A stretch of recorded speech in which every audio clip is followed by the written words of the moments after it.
Boruto Chapter 80 was fire! Episode 293 reminded us all that Boruto's pure eye still exists. Mitsuki has his Sage Mode. And Sarada just unlocked her Mangekyo Sharingan. Well, you can tell everybody. But that's not all. Boruto is about to be even more OP as he finally begins his training with Uncle Sasuke, with the 3-year time skip being confirmed to happen in August. Chapter 80 begins with Kawaki physically threatening Eida to ensure that she continues to lie that Boruto was the one that killed Naruto. Kawaki's mental state has further regressed thanks to his hatred of the Otsutsuki, and he's ironically becoming more like them as he resembles Ishiki further with each passing minute. My guy went from the abused to the abuser. Meanwhile, as Sarada tries to calm Mitsuki's bloodlust, Shikamaru confirms to everyone that Boruto was the one to kill Naruto, which goes about as well as you'd expect. Mitsuki flies off to kill him, and Sarada breaks down in tears that the love of her life has just killed the one she looked up to the most, causing the whole village to now view Boruto and the Otsutsuki at large as the Hokage killer, making Kawaki's mission to kill his brother easier. He would not return Naruto and Hinata until Boruto and Code are dead, meaning they will forever remain in a suspended state within the Daikoko 10 dimension. Demon tells Kawaki, "You better not have done anything weird to my sister," to which Kawaki continues his totally rational and calm thinking process, of course, threatening Damon, saying that if he doesn't get lost, "You stupid little brat, I'm gonna kill you." Especially Eida. She just witnessed the guy that she wants to marry and bang say that she wants to kill her brother. So she doesn't like that, leading to her epiphany later on in the chapter where she decides to help Boruto's training. And who else can help with that other than Batman Sensei? Nago, my man, the one that I love, Sasuke Uchiha. Sasuke appears before Sarada and she explains that Mitsuki is acting strange and that his eyes were different. Eyes? Really? It wasn't the Sage Mode you have never seen before and it was meant to be kept a secret? He's got a point. Jokes aside, Sasuke explains that he understands why Mitsuki would want to hunt down Boruto after what he did, telling Sarada to go back home whilst he searches for the rogue Shinobi. While Sarada is trying to come to terms with her overflowing emotions, she is given a glimmer of hope as Sumire contacts her explaining the situation. Now those with the notification bell on will know exactly what that situation is, as I broke it down completely last month. And the prediction jutsu has come completely true. Sumire had managed to deduce that Eida is the one responsible for brainwashing the rest of the village, picking up the similarities between what is happening right now to how she managed to make everyone fall in love with her. Furthermore, the fact that only her and Sarada are the ones that have full control over their mental state right now further proves the theory. Remember, in chapter 76, Shikamaru explained to Sarada and Sumire that they are Konoha's key to defeating Eida. They are the two that must stay by Boruto's side and protect him. As Sarada cries her eyes out, she unleashes a heartfelt plea to her father, explaining that Boruto is not the one that they're after and that everyone has been tricked. Sasuke isn't buying it though. He doesn't judge Boruto for being an outsider or stealing Naruto apparently. What he can't forgive is that he tried to kill Kawaki, Sasuke's student, something Team 10 also agrees on as they ambush Boruto. Boy, ain't no way, boy. Boy, ain't no way, boy. Shikadai asks Boruto, "I thought we were friends," which links back to chapter 60 where Shikadai was the one of the very few people to actually console Kawaki and be his friend after the public began to suspect him following Ishiki's attack. He asks Boruto if he ever thought of their feelings before doing what he did. And well, no. Kawaki didn't give a shit what anyone thinks. All he cares about is simping for Naruto and keeping him safe, even if it means ruining the lives of everyone else, just so that he can safely avoid accountability. Momoshiki tries to use this to further manipulate Boruto into murdering his friends, explaining that this is Boruto's destiny. He no longer has friends, and only enemies that wish for his death. But Boruto? Yeah, he's my guy. He's built different. He embodies what it means to be a shinobi and ignores Momoshiki's attempts to force him into despair. He is determined to prove that Momoshiki's prophecy that he will lose everything was wrong all along, as seen in episode 293 when he declares to his brother that it's all bollocks. And he's right, because while Sarada's emotions continue to overwhelm her, she has one selfish request to ask her father. Even if what she states makes no sense to him right now, Sarada begs her father to save Boruto as her Mangekyō Sharingan fully awakens. Let's go! Yup, yet another prediction of ours has come true. Our community is built different, and I'll appreciate if you hit the like button. We do not care. As Sarada awakening her Mangekyō in this fashion is vital for the overarching story that Boruto and Naruto is trying to tell. One of the themes from Naruto that needs closure is regarding the Uchiha clan finally resolving their differences by one of them achieving the dream of becoming Hokage. Something that, I don't know, I'm just saying, Madara, Obito, Fugaku, the grandfather of Sarada, and her uncle Itachi all had the capabilities of achieving, yet failed to do so due to the circumstances in their life navigating them down a darker path. They were a central piece in the cycle of hatred that Naruto broke, a theme exploring how hatred can spawn more, bringing out the worst in others. This was due to Black Zetsu manipulating the Uchiha stone tablet, turning their love into hatred. Meanwhile, Boruto flips this, exploring the cycle of love. Everything that has happened in this story stems from this. Kawaki loves Naruto, thus is executing his plan that he's doing right now. Code loved Ishiki, which was the catalyst for his revenge plan and cultivating the god tree, carrying out his will. Amado loved his daughter, doing anything to bring her back to life, even if it meant aiding an alien in destroying the world. Eida desires to be loved, but cannot have it. And lastly, Sumire and Sarada are the only ones immune to omnipotence. The one thing they share in common is their love for Boruto, which explains how Sarada has unlocked her Mangekyō Sharingan despite not seeing anybody die or going into despair like other Uchiha. This is because she has unlocked a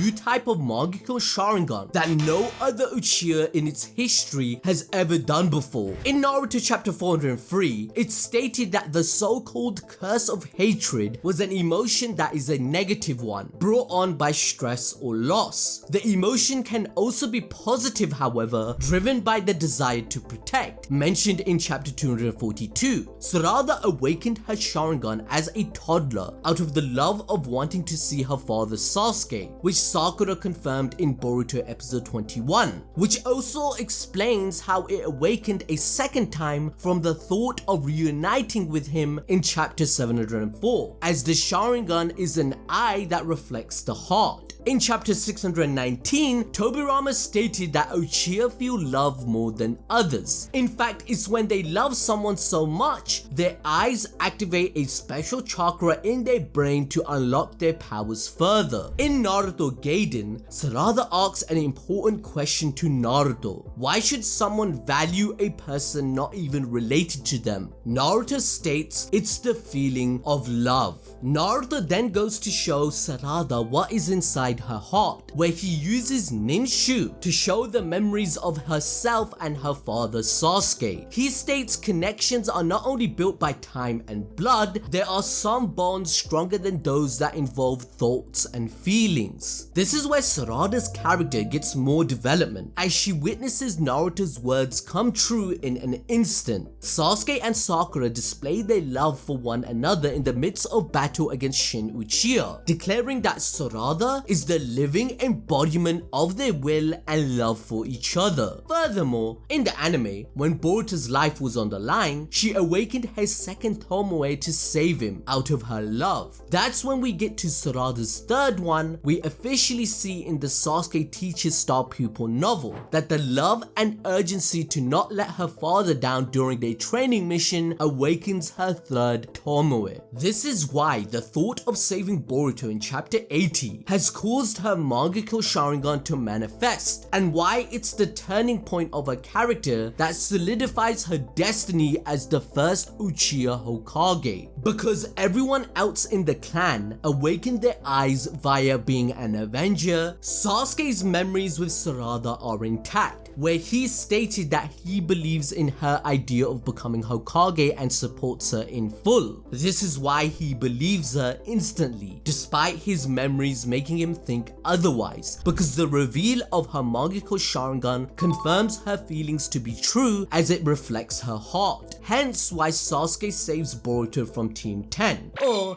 should I say, saving Team 10 from Boruto, because he's him. They would have died, let's be honest. He's out of line, but he's right. The two escape the village and go into hiding, because if there's anyone who knows how to escape the village, it's Sasuke.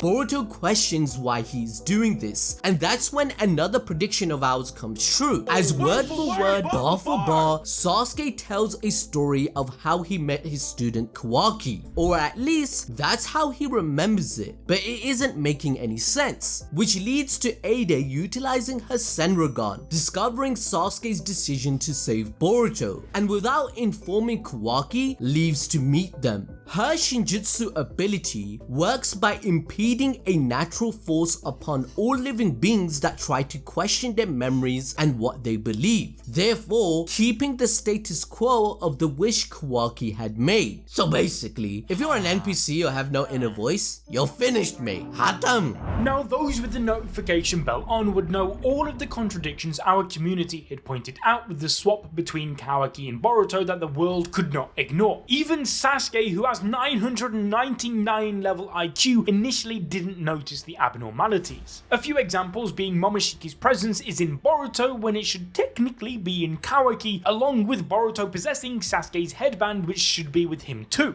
All these contradictions get sidelined by the effective person's psyche. This is because the change isn't just within the memories, but with the feelings the events left. Therefore, the love everyone had for Boruto is now assigned to Kawaki. So instead of relying on something he has no certainty on, Sasuke makes the choice to trust his daughter. If Sarada wants him to, he will aid and put his life on the line for Boruto, which goes back to Sasuke's statement in chapter 69 that he feels like he is the one that might need to show resolve next time, and promises to kill Boruto if he steps out of line. So yeah, Sasuke's death is confirmed, ladies and gentlemen. I mean, just look at Boruto's drip in the time skip, alright? We are in the mud. The ninja way and resolve between sensei and student shocks Momoshiki. He is a person who has no care for anyone but himself, and has no comprehension of love. To him, the idea of Sasuke trusting his daughter to save his enemy is completely baffling. Sasuke has lived his life thinking Boruto was an outsider who came into the village, abducted his best friend Naruto and his wife, and just a few moments ago with his own eyes he saw Boruto trying to kill his beloved disciple Kawaki. Sasuke acknowledges that he might be making a mistake in fighting his own reality, but to prove his daughter right, he puts his trust in Boruto. This absolutely triggers Momoshiki, who becomes the biggest hater Boruto ever had. My guy literally can't be more down bad than this. Are you not embarrassed? This is really embarrassing. Momoshiki informs Boruto he shouldn't get carried away just because he gained an ally, and does not change the fact that Boruto lost everything. He reiterated that Eida didn't just change the memories, but rewrote history itself, and this change change cannot be undone even if Eida is killed, but his attempts to put Boruto into despair completely fails.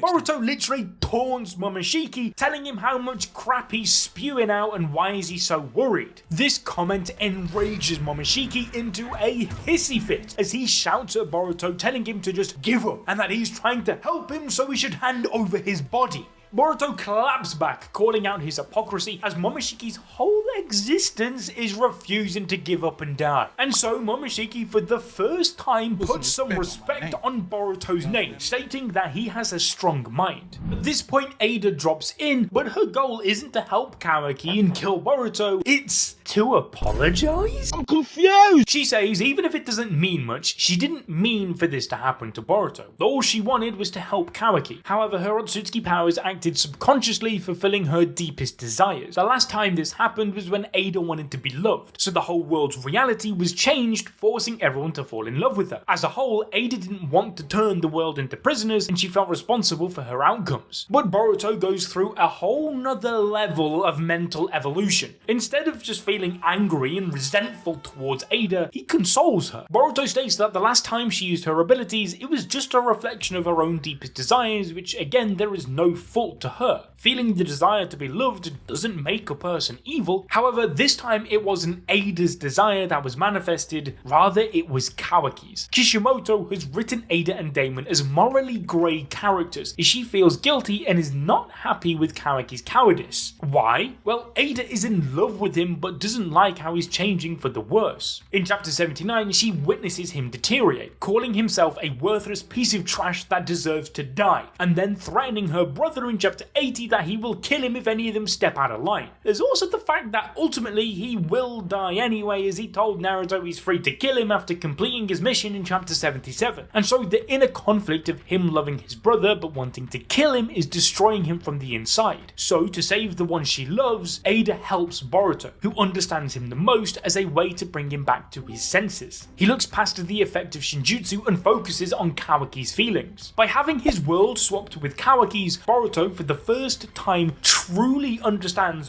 what it is his brother was feeling. True loneliness and anxiety with the whole world as his enemy. This is entirely linked with his pure eye, and with Sasuke training him, it all goes to show why it's mastered in the 3-year time skip. Cheng-Shi Huang, an animator for Boruto, explained that the Jogan's powers are the dojutsu equivalent of Naruto's ability to sense negative emotions. This technique enables the user to sense hostility, hatred, and other evil emotions within others, which is why Boruto could do so with Gaaraga as his pure eye was active. Boruto, naturally being a selfless shinobi, understands his Nindo just like his father. He's able to break down Kawaki's emotions and put himself in his shoes, much like how Naruto did with Obito and Sasuke. The difference is that the story has leveled up the circumstances, as Boruto is now literally in Kawaki's shoes. He acknowledges that before this he was only fooling himself into thinking he understood Kawaki, and now he can see why his brother got pissed off due to these false attempts. His empathy can only go so far. Boruto recognizes he had it all whilst growing up, and it was impossible to imagine Kawaki's life. Funnily enough, this also applies to Naruto. This experience for Boruto will give a better picture on the discrimination his father faced. In fact, Sasuke told him that Naruto was just like Kawaki, not having anything with the whole village rejecting him. But the difference between Naruto was the sheer will and the ability to work hard. Naruto became Hokage and made everyone respect him. Through this, he was able to convince Sasuke to give up on his ideology that power means everything, which Kawaki is following as of right now. After being defeated, Sasuke gave up on his way and decided to follow Naruto. Boruto now has to become like his father and do the same. This story is perfectly knitted to make us, the audience, care about Boruto's journey as the protagonist. What made us appeal to Naruto was his underdog mentality and never give up attitude. Boruto is now in a similar position to execute these traits he inherently possesses. Sasuke tells him that if he is truly Naruto's son, he will be able to overcome his trial. This message and hope pisses Momoshiki off, who is now seeing his own plans of taking over Boruto's body turn to dust. Boruto's maturity peaks as he takes accountability for pushing Kawaki to the brink. After all, his brother also has his own sense of justice where he wants to save their father and defeat Momoshiki, but he refuses to let Kawaki become a killer in the process, thus decides it's time for another training arc. This wisdom surprises Eida, who still feels responsible for what happened, and so to redeem herself she tells Boruto that she will not use her clairvoyance to search for him until he comes back to the village.